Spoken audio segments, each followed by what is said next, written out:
갔다 해가지고 우리 팀들이 집중력을 잃어버려가지고 이 지금 출석하는 거 보세요. 집중력을 완전히 잃어가지고. 그러니까 한번 타이밍 놓치면은 이 후유증이라는 건요. 벌써 이렇게 9월, 10월 가니까 전부 다 거의 뭐 후유증에 시달리고. 제일 무서운 게 그래요. 팬데믹의 전염병보다 무서운 것이 엔데믹의 후유증이에요. 이 단어 하나만이라도 철저 팬데믹의 전염병에서 3년 동안 이제 3년 동안 우리가 해왔던 거는 그건 제1물결이란 말이에요. 한번 제1물결은 한번 지나가는 게 크게 팬데믹의 물결이 지나간 다음에 엔데믹의 제2물결이 오는데 전염병의 물결이 지나가지만 제2물결, 후유증의 물결은 훨씬 더 강합니다. 데미지가 훨씬 더. 제가 토요일날 그 세된 교회에서 소환수 목사님하고 한 2시간 동안 이번에 20일날 그 컨퍼런스 하잖아요. 아마 그날 자료 보면은 99.9%. 99.9%. 그냥 이거를 압축해 놨다는. 그래서 보내와서 제가 자료를 쭉 검토하고 그러고 토요일에 제가 쭉 설명을 해줬는데 단어를 이해를 못 해가지고 그래서 다시 이제 다 풀어서 제가 팬데믹이 뭔지 엔데믹이 뭔지 그런 것도 다 해줬고 그래서 제가 그런 말 했어요. 세 가지가 중요하다. 그러니까 지도자는 리더는 첫째 메시지가 정확해야 돼. 메시지가 흐리면 듣는 사람들이 혼란스럽죠. 지난번에 목사님들 뭐 4,5천 명 모여도 거기에 메시지가 불분명하기 때문에 목사님들이 한 5천 명 모이고 나면 그 다음에 어떤 그 나비 효과, 어떤 바람이 불어야 되는데 전혀 그런 게 바람이 일어나지 않는다는 것은 그날 메시지가 정확하지 않다. 그러니까 메시지가 정확하지 않다는 것은 예전에 해왔던 말을 반복해서 그래요. 예전에 코로나 때 했던 말을 또 반복해서 하니까 그 메시지가 새롭게 스프레이가 안 되는 거예요. 그러니까 지나가는 팬데믹 물결의 이야기를 하면 안 되고 새로 들어오는 대변혁의 물결, 대변혁의 물결이 엔데믹의 물결이라고. 엔데믹의 물결에 대해서 정확하게 메시지를 줘야 돼요. 그 다음에 메시지 못지않게 중요한 것이 에너지. 그럼 엔데믹 때는 어떤 에너지를 가지고 이 안에서 밖으로 어떤 힘이 그 엠파워먼트 위력이 어떤 위력이 있냐. 강단의 목사님 서실 때에 그 메시지가 뭐를 해야 위력이 있습니까? 그리스도의 몸을 전하는 거예요. 그리스도의 몸. 교회를 살리는 에너지가 있어요. 교회를 살리는 에너지. 그런 하나님의 힘, 하나님이 주시는 힘, 그런 위력이 있어야 돼요. 하나님의 힘이 있어요. 첫 번째 메시지, 두 번째 에너지, 세 번째는 이미지. 자, 엔데믹 때 어떤 하나님의 이미지를 가지고 갈 거냐, 어떤 교회 이미지를 가지고 갈 거냐, 목사님은 어떤 이미지를 가지고 갈 거냐. 그러니까 리더는 이 세 가지가 철저할 때, 그래서 그런 얘기도 했지만은 목사님들 1,000명씩 모아놓고 그 어마어마한 돈 들여서 이런 컨퍼런스를 할 때는 이 자료에 제일 중요한 게 뭐냐면 처음에 인트로가 중요해요. 들어가는 말. 그러니까 들어가는 말에서 만약에 지난번에 제가 말씀드렸잖아요. 이 시대적 시대성을 모르면 아무것도 못해요. 시대적, 또 상황적, 목회적, 이 환경을 알아야만, 시대적 환경을 알아야 돼. 그냥은 안 돼. 시대적 환경을 알아. 팬데믹에서 왜 엔데믹으로 가야 되는지, 왜 3년 하고 그렇게 하시면 돼요. 팬데믹이 3년이라면 엔데믹도 3년 거의 가요. 똑같아요. 비율이, 팬데믹의 비율이랑 엔데믹의 비율이 거의 흡사해요. 제가 3년을 얘기했어요. 엔데믹이란 3년을 엔데믹 제2물결, 이 후유증의 물결을 이겨낼 수 있는 2023, 24, 25까지 이 3년 동안 팬데믹 때는 어떤 비상적 역할이었지만 엔데믹 때는 더 긴장하고 이제 텐션해야 돼요. 또 엔데믹이라고 해서 풀어지면은 엔데믹 때 풀어지면 팬데믹보다 더 큰 위기를 겪을 수 있죠. 그래서 좀 더 긴장하고, 이제 목회적 긴장은 그 실수를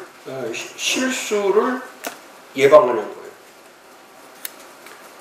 이게 풀어지면 어디에서 무슨 문제가 생길지 모르죠.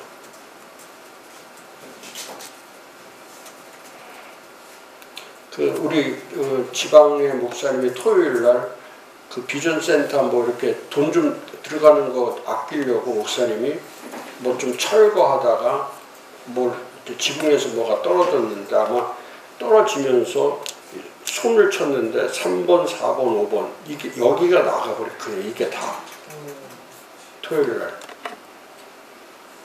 그래갖고 그 혈관 또 이 전부 다 봉합수술을 주일날 새벽에 긴급, 그래서 어제 새벽에 이제 긴급으로 해서 이제 그 수술인데 뭐 그 후유증이라는 게 말할 수 없는 거죠.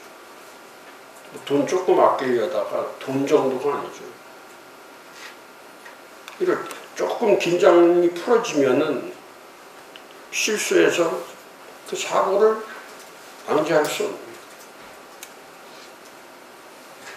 그러니까 약간의 방심은, 그러니까 긴장하라는 이유가 그거예요. 후유증을 이겨내는 방법 가운데 긴장하고 깊이 관찰하고,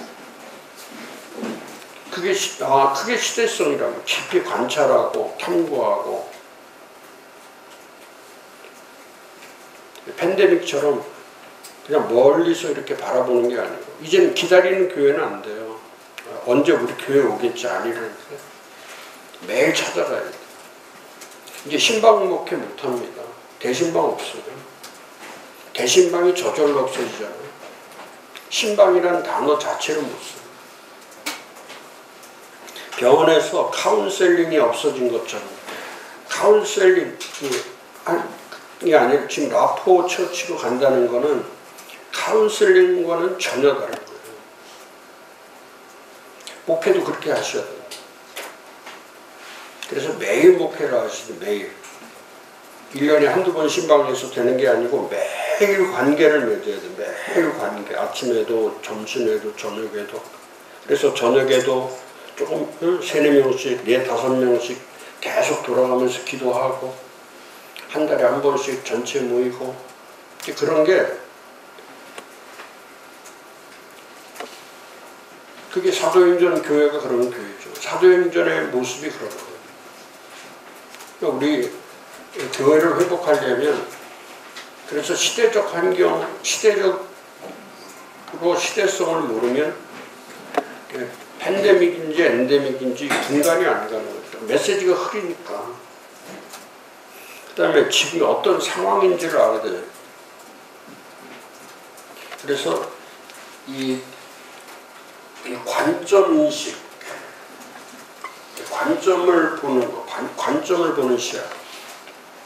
목회적, 똑같아요. 지금 어떤 목회를 해야 되는지 그런 관점,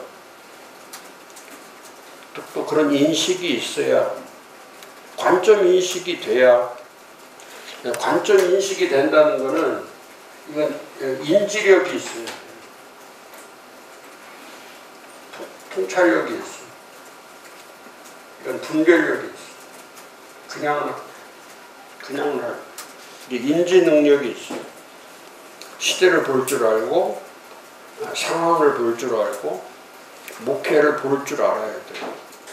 그러니까 눈 감고는 운전을 할 수 없죠. 눈을 뜨고 주목하지 않으면 안 보이죠. 길이 안 보여요. 목회의 길이 안 보여요.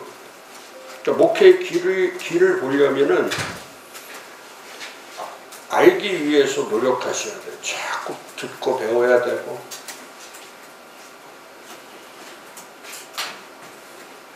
그러니까 그 소목사님도 본인이 그 얘기 하더라고요. 자기가 이번에 컨퍼런스 목사님들 1000명 모아놓고 뭘 하려고 하는데 아무리 자료를 찾아봐도 할 말이 없더라는 거예요. 근데 제가 이제 컨퍼런스 전날 제가 이 교재 보내주면서 교재를 보고 싶다고 하니까, 그래서 월요일날 갖다 줬나? 주일날이야. 인쇄 나오는 날이 언제였어? 토요일이요. 응? 토요일날 갖다 줬어. 토요일날 갖다 줬는데 저한테 보여주는데 진짜 한 것도 빼놓지 않고 줄이 쫙 쳐 있는데 막 여러 번 읽은 거죠. 근데 이제 어려운 단어들만 빼고 나머지들은 이제 이렇게 정리를 잘, A4 용지 한 40장으로 정리를 해놨는데, 제가 그거 보면서 그런 생각이 든 거죠. 알려고 하는 마음이 있어. 첫째는 인지력이 있어야 돼. 알려고 하는 거. 그래야 뭔가 되죠. 그러고 나서 토요일날 제가 다 정리 다 끝나고 나니까 그런 얘기 하시더라고요. 이번 컨퍼런스 때 자기가 분명하게, 그 중에서 이제 제가 정확하게 준 워딩이 있어요. 이번 컨퍼런스에서 소목사님이 꼭 해줘야 될, 한국교회를 위해서 꼭 해줘야 될 것이, 그 말이 뭐냐면 세된 교회를 포기하겠다. 이 단어를 꼭 써달라고 그랬어요. 세된 교회를 포기합니다. 세된 교회는 모델이 아닙니다. 그 얘기를 제가 하라고 그랬어요. 세된 교회는 모델이 아닙니다. 우리 교회는 사도행전 원형교회를 모델로 하는 교회입니다. 그 말을, 그래서 그 워딩이 왜 그렇게 돼야 되냐면, 많이 목사님들이 모이면은 마치 그 교회가 모델교회처럼 착각을 하는 거예요. 그러니까 그 메시지가 안 만들어지는 거예요. 근데 만약에 이제 기자들이 다 거기 와 있을 거라고, 다녀보니까 기자들이 다 왔는데 나는 세된 교회를 포기합니다. 이 말을 쓰면은 그 순간부터 그게 한국교회의 메시지가 되는 거예요. 왜? 대형교회 목사들에게 그게 메시지가 되는 거예요. 그러니까 자기가 스스로 권력을 포기하면, 왜냐면 권력을 포기하면 신뢰가 오는 거예요. 권력을 포기할 때 신뢰가 오는 거예요. 이 하나님이 이스라엘 백성들을 광야로 끌고 나온 이유가, 제일 큰 이유가 뭡니까? 광야로 왜?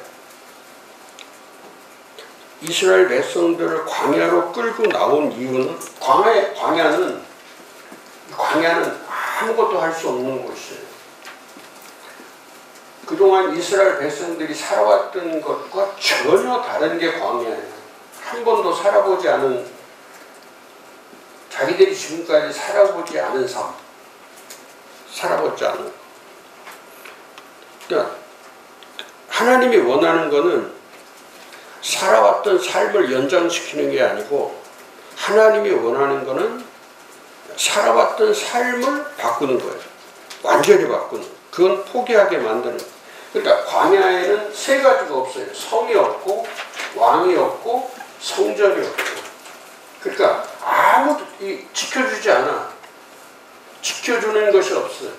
그 다음에 이끌어주는 사람이 없어요. 이끄는 사람이 없어요. 왕이 없는. 이끄는 사람이 없는. 이끄는 사람. 그 다음에 가서 예배드리고 의지할 곳이 없어요. 의지할 곳, 성전도 없고 왕도 없고 성도 없기 때문에, 그러니까 광야는 아무것도 없는 거예요. 그냥 하나님만 보이는 거예요. 하나님만 봐야 되는데, 이스라엘 백성들이 광야에서 하나님이 다 주시는 거예요. 매출하게 만나 이른비 늦은 그룹비. 그런데 안 보여, 하나님이.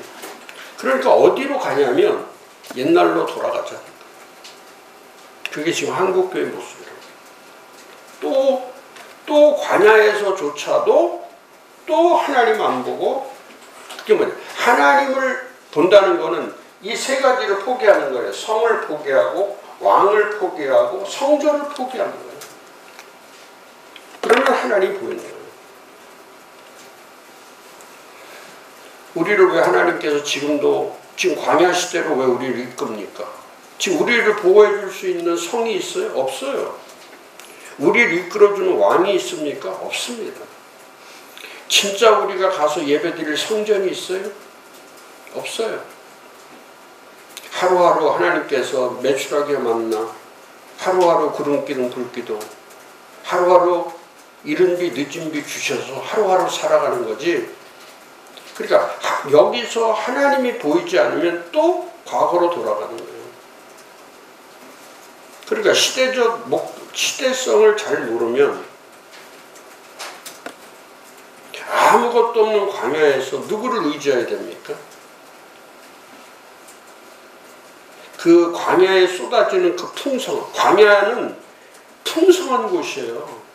성이 오히려 성 안에 갇히고 왕이 이끌고 성전이 있을 때는 빈약해지는 거예요. 그러니까 이게 원래 그런 겁니다. 하나님을 의지한다는 것은 이 성을 파괴시키는 거예요.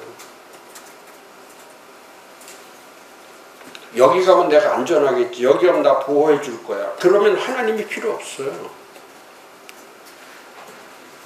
여기 가면 괜찮겠지. 아닙니다. 이 사람이면 괜찮겠지. 이 사람이면 나 도와주겠지.